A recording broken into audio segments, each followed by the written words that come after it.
Hello, I'm Dr. Lee Wood, and welcome to this webinar on transitioning towards a cash practice. We're going to be discussing, Dr. Kent and I, in an open conversation, organic type of a conversation, the whys, the why nots, and the how-tos.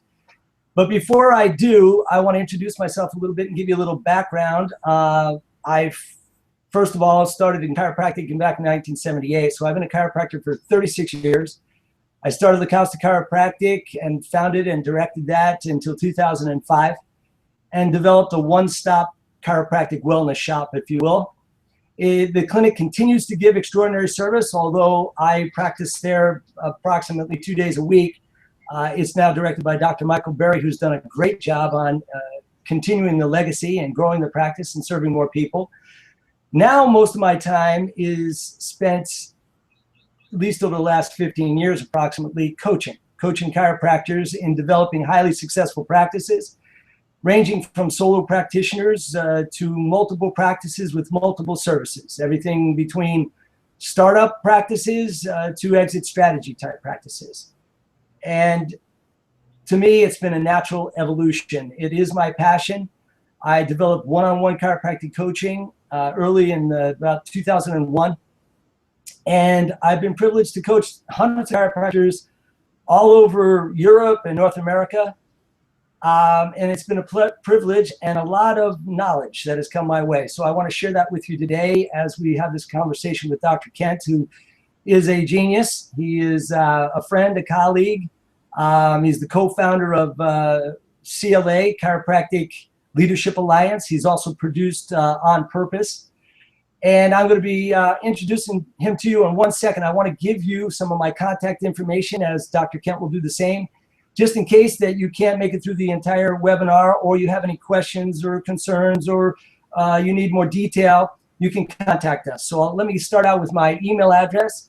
It's lawcc@aol.com. Yes, I'm still with AOL. And my website is chiropractic1on1.com, and that's all small case and spelled out, chiropractic1on1.com. And I'll even give you my phone number, because I know we have chiropractors and chiropractic assistants only on this webinar, several hundred, by the way, so you can see that the information is desired. My phone number is 760-518-9546. So, Chris, can you start out by letting everybody know what you've been up to, what you're doing presently, and make sure that you give everybody some contact information so they can get to you if they need to? Certainly, Lee. Thank you for the invitation. I've been a chiropractor, believe it or not, longer than you. I graduated in 1973 from Palmer College in Davenport. And since then, I've been involved in many roles. I taught at Palmer for a number of years. I practiced full-time for a number of years.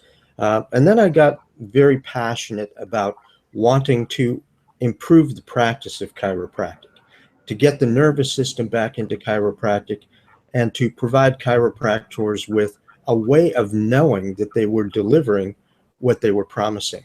And that gave rise to the Insight Subluxation Station, which I co-developed with Patrick Gentempo. And that occupied the bulk of both of our years for a long time, along with a few detours on the way. I was a representative to the non-governmental organizations at the United Nations. I was chair of the health committee of the NGOs at the UN. I've had a number of offices in a number of chiropractic organizations, contributed to some textbooks, got involved in some research.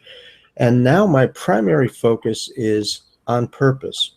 And for those of you not familiar with it, On Purpose is an audio subscription service that's designed to empower you with the information you need to be a successful chiropractor.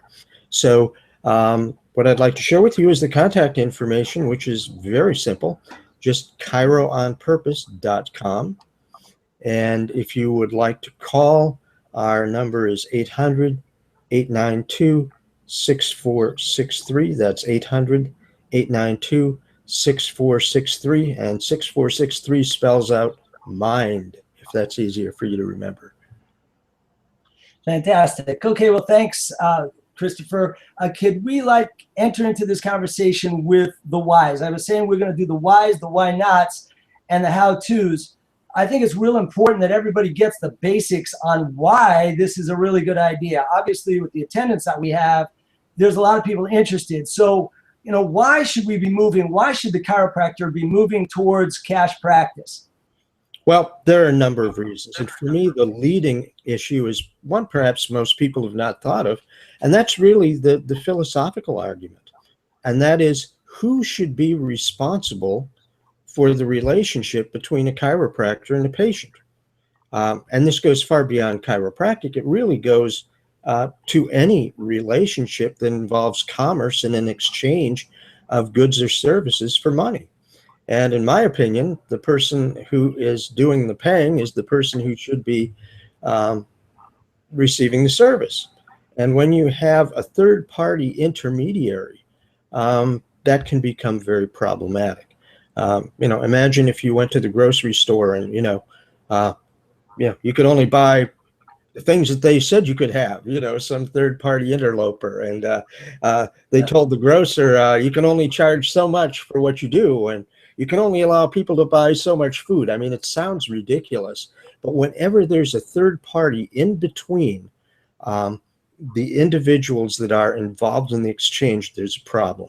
And as long as there is an exchange of value, as long as there's a matching of expectations and what's delivered, one can have a wonderful relationship.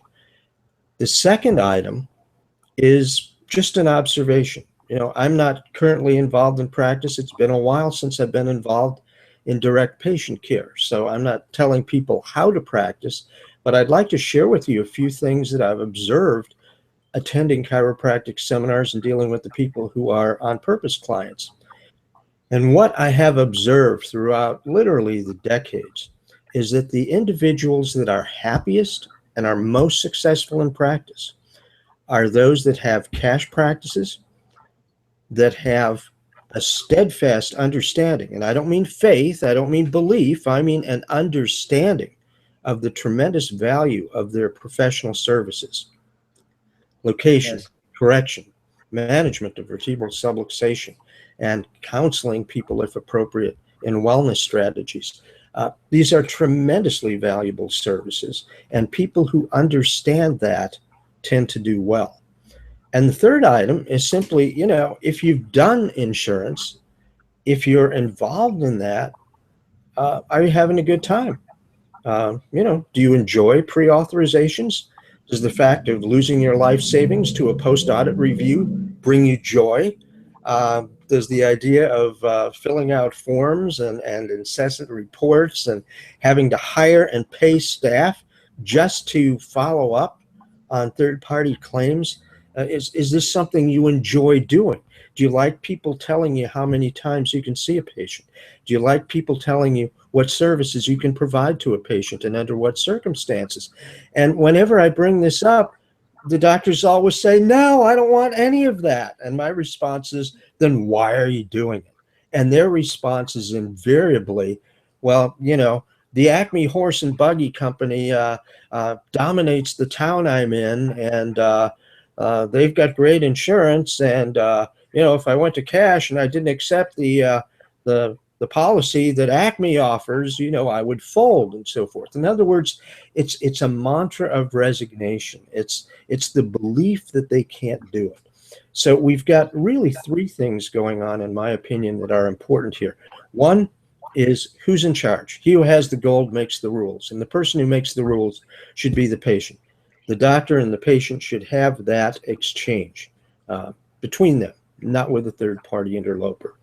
The second is, do you have an absolute understanding? Do you own in your heart as well as your head the value of the services that you're rendering?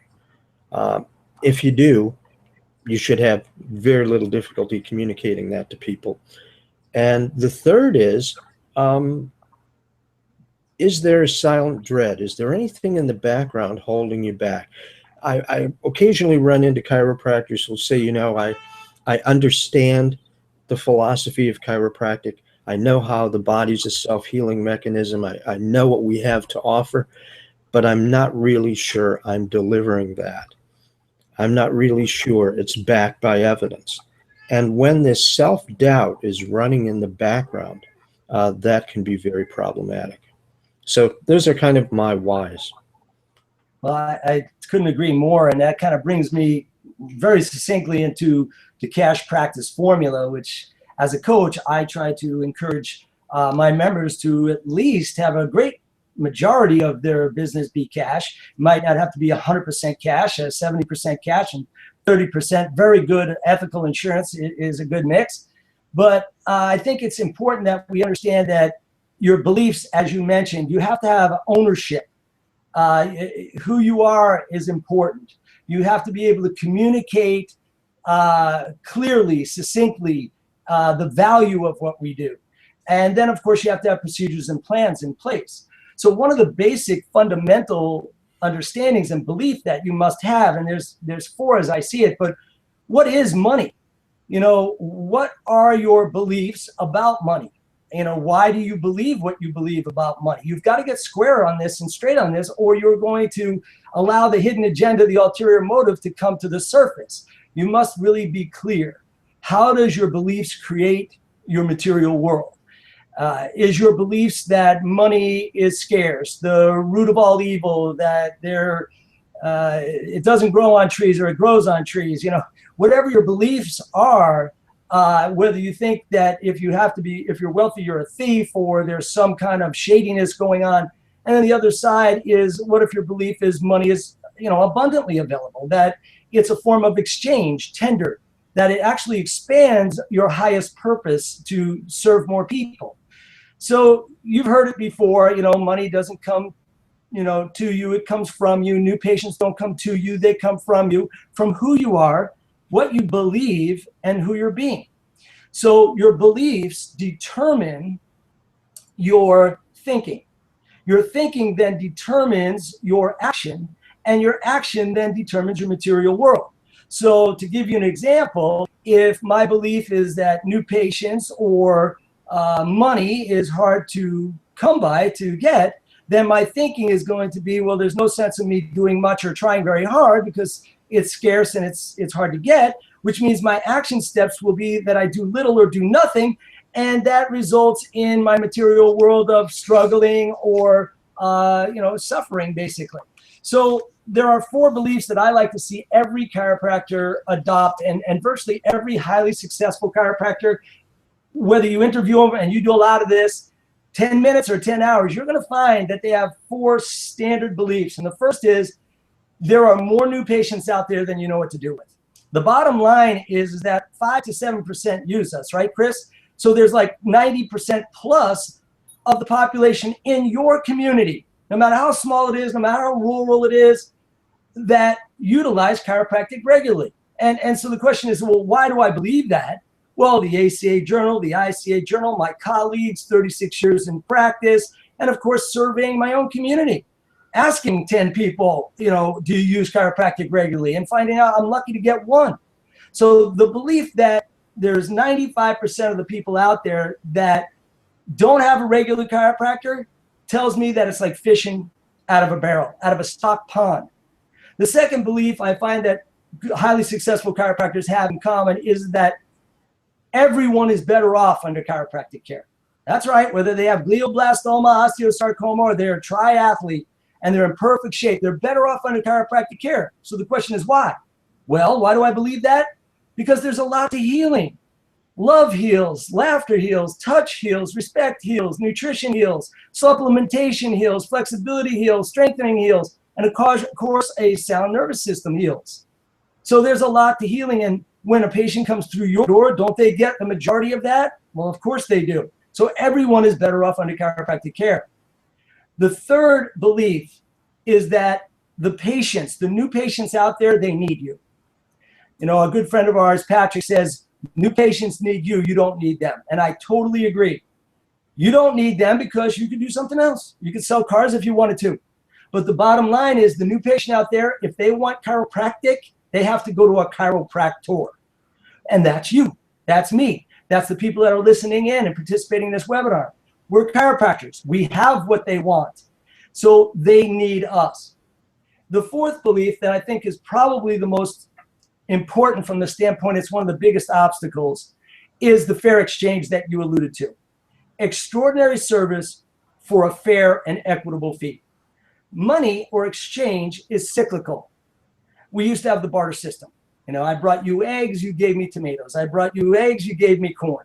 It was inefficient. So over 2,000 years ago, we developed a currency, a tender, an exchange, so that I could now bring you eggs and I could get something in exchange that I could give to others and get their products as well. So it basically comes down to, you go out and give an extraordinary service, you get a fair and equitable fee, and with that fee, you can expand your spiritual range of purpose, if you will, by helping more people. Because with that exchange, whether it be utilized for a nice bed or a good car or a house over your, a roof over your head, or even if it's used for marketing, all those things end up funneling in more new patients and giving us the ability to help more people.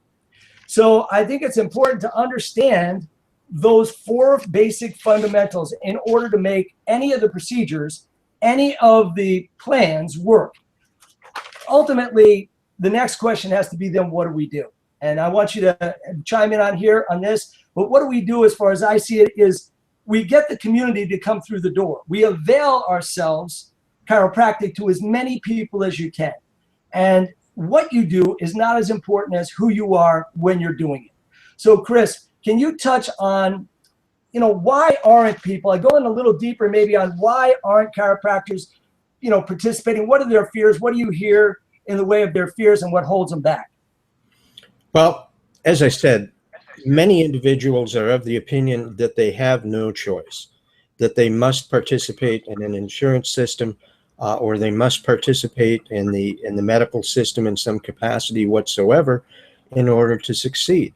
The other thing that holds them back is, as I said, this question in the back of their mind, this little demon that keeps haunting them, that they're not quite sure that they're delivering the service that they claim. And that's why I think it's imperative that we go beyond procedures and actually change the psyche of the chiropractor inside. And part of that is absolute certainty. That is knowing the value of what you have to offer and being able to, with confidence, communicate that with others. So what fosters that confidence? Well, one thing is knowledge. And it's very difficult to keep up with knowledge today. The good news is, because of the availability of the internet, you can access almost anything. The bad news is the amount of stuff out there is overwhelming.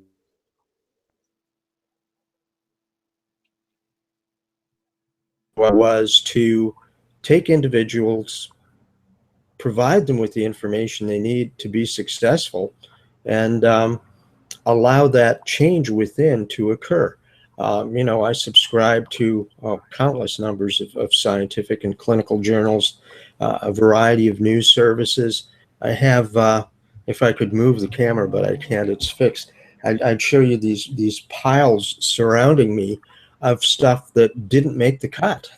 So we go through a tremendous amount of information to bring to you what we think is of value. And we have 3 programs. One deals with science and research. So when people say, well, what evidence do you have that chiropractic, fill in the blank, that's available. It makes you the go-to expert. When you're preparing a talk, you're not just giving them fluff and wishful thinking.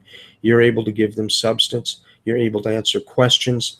And again, when you become the person in your community who, when they say, oh, chiropractic, they say, oh, well, Dr. So-and-so, that's who you call. And when they're thinking about, who should we invite to speak at our community group, at our civic group, at our church group, at whatever, they think, oh, well, Dr. X, of course. And when you become known as the knowledgeable expert in your area, you have the ability to differentiate yourself. You're the person who has the answers that they're looking for, that can substantiate what you have to say. And the byproduct of that is the confidence that that gives you. And then we have two other programs. I won't dwell on those because they're not directly relevant. But the second deals with chiropractic politics, which is information you must know to survive in today's marketplace. And the third, and you've been on one of these, is our philosophy segment, where we give people information on philosophy, practice-related issues, and so forth. So that is something that helps to deal with what's in the way. The other what's in the way that I don't have an answer to, but you do, is, what is your attitude toward money? What is your concept of exchange? And how can you take these abstract concepts and turn them into pragmatic strategies? Yeah, I think, that's a key point. And although we're touching on some very fundamentals, these are very important, because whatever strategies, I've got report of findings for you, cash report of findings, plans, prepayment plans, I've got all that stuff out. But unless you understand what we're talking about right now, good luck making all that work. I think the key to what you're saying in the exchange is to understand that, there sometimes is a feeling, and I've experienced it, where you're going out there trying to help as many people as you possibly can, and then you're asking them for money for payment, and you feel it's like self-serving, and that kind of dilutes the good that you're doing. But the fact that you have to understand is that's not true. It is absolutely fictional. That is not, is there such a word as fictional? That is not true. What happens is that you give an extraordinary service, you get that fee, and as I mentioned earlier, that fee, that currency, that tender, allows you to serve more people. It cycles around and allows you to serve more people, because can you serve more people with 2 tables or 1, with a clinic or without, with a good night's sleep or without, with a car that functions or one that breaks down all the time. The fact is the exchange is in an exact proportion that the universal laws make suitable for your success. So the other caveat here that I'm interested in to see what kind of information you have on is, where's the insurance industry going? In other words, in my years, and I started in '79 actually in practice, it certainly hasn't gotten better. In 36 years, it's gotten worse. And now with Obamacare, I think, what do we got, a $2,500 deductible and $65 or $85 copays? There has never been a better time, I see it, to start to transform your practice into cash. And we're going to go into the how-tos in just a minute. But what is your thoughts about, the industry, the insurance industry, and where we're going?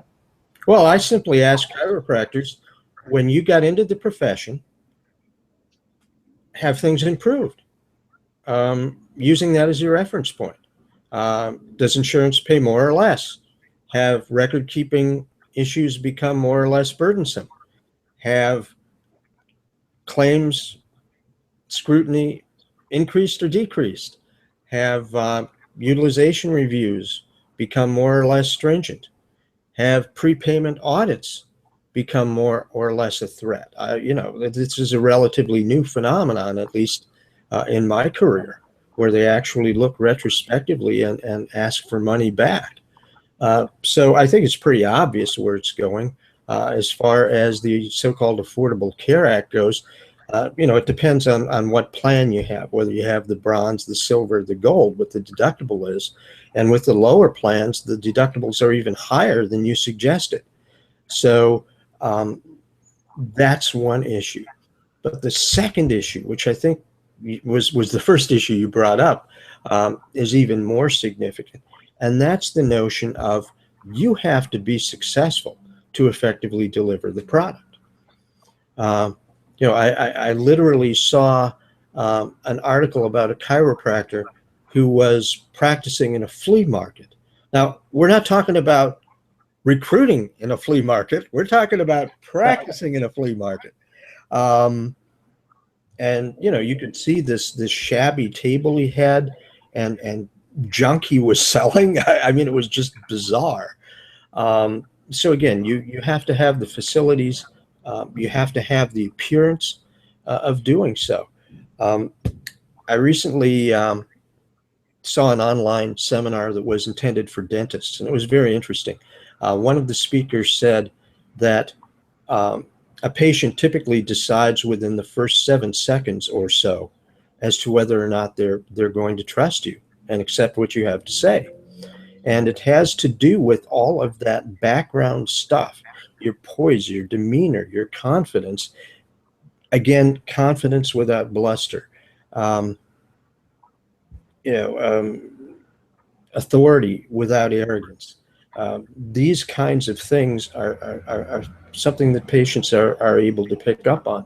And as far as the exchange goes, if you've ever been in a situation where there wasn't an equitable exchange, let's say you got something for nothing. You expected to pay for something and it wasn't really a gift, but it was imbalanced. Or if you thought you were overcharged or you got ripped off, that creates another type of interference with the communication between the chiropractor and the patient. Or again, as I said, any two parties that are involved in commerce. I don't play Russian roulette with my nervous system at seminars. It's too valuable for that. I place tremendous value on chiropractic care, and I pay for it. I pay for my exams. I paid for my x-rays. I pay for my visits. And that's just the way it is. I don't feel comfortable doing it any other way. Yeah, I know you do that, and that's always been an amazement to me. I have 5 chiropractors in my office, so I get to trade. But I do appreciate your thought process there because it just shows the value that you have. Well, I know another thing is the same quality of service. I'm going to get the same quality of service too. I'm not going to get the quickie, the lack of adequate analysis, the lack of good records that show what happened and how I've been responding to care and so forth. I'm going to get the same meticulous x-ray analysis and measurement and instrumentation and so forth. It's not just going to be okay, crack, next. As sometimes it's the quality. Sadly, I get it. It's always disturbed me a bit that there's a tendency, and I've done it too. I'm not being self-righteous here.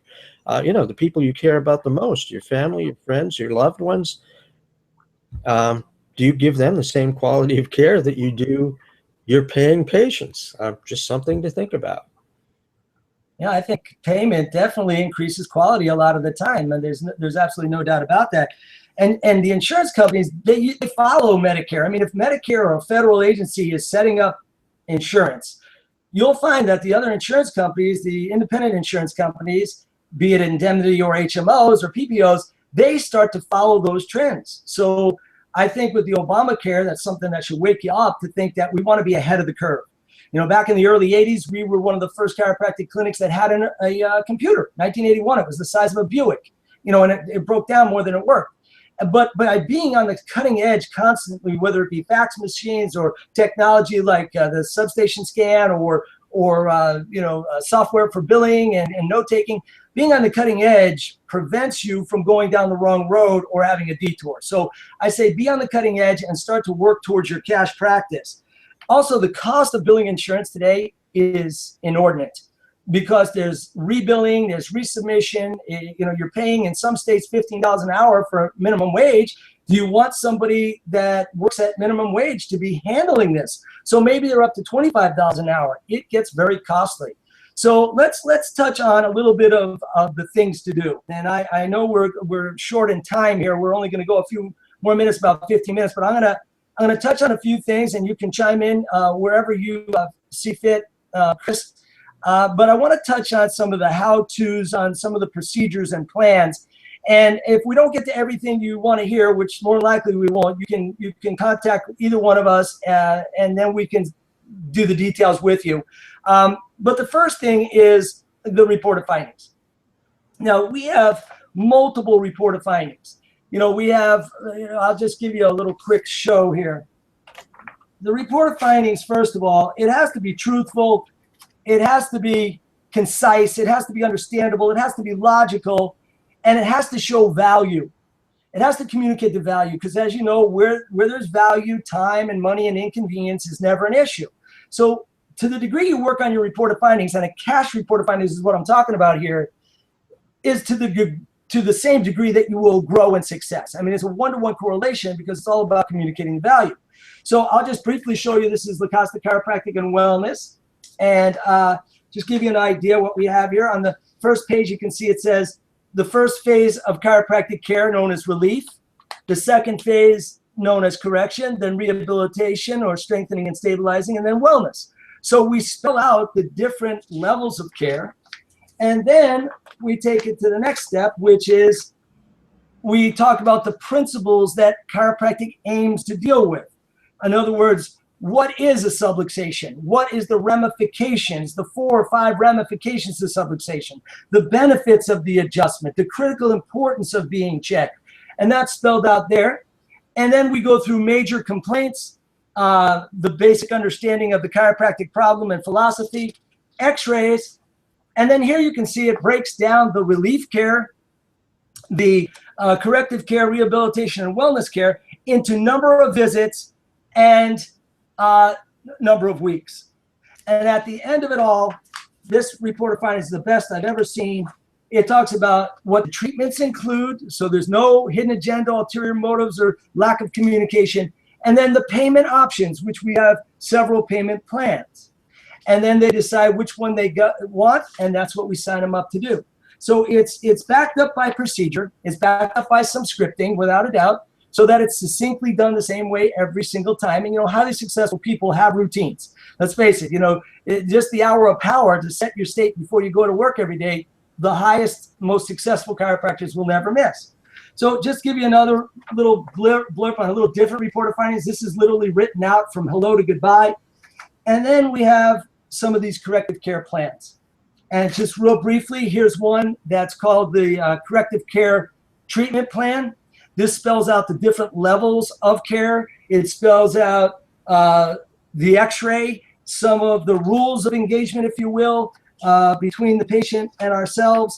And it breaks down into literally a chart on the savings and how they can go about savings. Now, the important part of any prepayment plan, of course, it's got to be legal. It's got to be legal in your state. Once again, it's got to be succinct and understandable and show the value and the benefit. This particular one also shows the term of the acceptance of the patient, just a different type of prepayment plan. And then here's another one where you spell out what the corrective care is in total value, dollar amount, and then you talk about the savings and the bottom line amount, and then you can break it down into different payment schedules and different payment regimes. So I just wanted to kind of show you a couple of those. We have one that's a 20 visit plan. We have a 4-month plan. We have a 6-month and a 12-month plan. And then here's another total separate report of findings, another cash report of findings. So the reason I bring this up is because you've got to put these things together to become the chiropractor of choice. You're going to have people come in and say, well, I have my insurance and I want to use it. And that's semi-logical if they're getting what they need to get. For us, we understand that there are more new patients out there than we know what to do with. If we just up it from 5% to 10%, we will not have enough time or days in the week to treat everybody in our community. So some will, some won't, some wait, right? And next. So the ones that will, we make it as easy and as succinct. We remove any obstacles and make it just easy flow. The ones that won't, we say we're always here for you. Let us know when you want, when you're ready. The ones that wait, we let them know we're here for them when they're ready. And the next is the majority. There's a lot of next out there that'll utilize your help if you become an expert, the chiropractor of choice in your community. So you had kind of alluded to the chiropractor of choice when you said, hey, listen, you've got to look at, are you involved in the community? Are you visible in the community? Are you congruent? The more incongruency, the bigger the disposition between what your belief is and what your material world is, results in devastation. So if your belief, which most of our beliefs we agree upon, which is everyone's better off under chiropractic care. You get it, your wife gets it, kids get it, I get it. But if we don't take that to the material world and practice, if all we prescribe is relief care, if we don't give them the option of lifetime chiropractic care, then we have an incongruency. And that's just one example. When there's an incongruency, things break down and derail. So being visible, being involved in the community, being congruent, working on your R&D, and this is what I totally respect you for, is you're constantly doing research for the profession. You're constantly bringing up information. I have my on purpose, and I'm not kidding you, I have it right here, but if you look into my background, you see there's a bunch of them right there. This is one of the best, and there's no sales pitch. This is one of the best products, I swear, to keep you on top of your game. I absolutely love it. And then, of course, it's your integrity. You know, people talk about integrity. Integrity, you know, is revealed at times of adversity. What does your integrity look like? And make sure that you put things in place, because the title of this webinar is transitioning. We're not cold turkeying, although some practices can do that. Transitioning towards cash. So can you give me any parting comments, Chris? We might have to do another one of these just to make sure we get the details. We'll see what kind of responses we get and what kind of questions we get. There's a chance we might have to do it again or do something a little bit, you know, a sequel, if you will. What, in a closing statement, do you want to say and make clear? Basically, I'd just like to share what my first chiropractor shared with me when I asked him what chiropractic was, simply because it's the most articulate and elegant explanation I think I've ever heard. He said chiropractic is based on 4 ideas. 1, the body is a self-healing mechanism. Cut your finger, it heals. Cut the finger of a corpse, it doesn't. It's life that heals. 2nd, the nervous system is the master system of the body. Every aspect of the human experience is processed through the nervous system. And 3, he said, when there's interference with the function of the nervous system, not only can that compromise your physical well-being, but because it distorts your perception of the world and compromises your ability to respond to the world, it can have psycho-emotional consequences too. And when this happens to a significant number of people in a society, you have a sick society. And he said, last, what I do as a chiropractor is analyze, locate, and correct the cause of that interference. And that changed my path then. It can change your path now. Will Rogers is credited with having said, even if you're on the right track, you'll get run over if you just sit there. So don't sit there. Take some action steps and change your life. Yeah, I agree totally. You know, doing what you do with discipline is what matters. Doing things once in a while doesn't. So this does take some discipline. It does take a little, you know, coaching and getting everybody on track. But it's certainly doable to move in a direction that practice is more fulfilling, actually more profitable because of the cost of what it costs to bill insurance. So if anyone has any questions, feel free to call, email, check out our websites. It's been a pleasure, Chris. We'll see what the response is, and then I'll get back to you and see if you want to do a sequel. How about that? Okay, Lee. Thank you very much. All right, Chris. Have a wonderful day. Everybody out there, enjoy your day and have a great 4th of July. We live in a wonderful country. Bye-bye.